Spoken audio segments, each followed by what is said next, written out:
Прегръдката на вечността.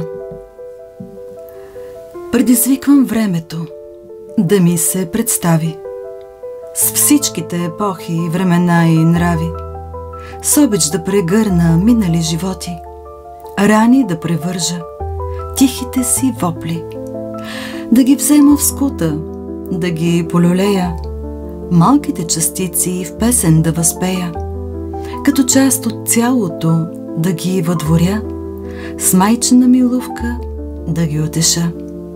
Край на всичко тежко, мрачно и зловещо, на войната в мен, държаща ме в плен. Край на суетата, ревността, предателствата. Край на низостта, отхвърлянето на душата. В шепите събирам, влагам в сърцето всеки миг живот, минал през планетите.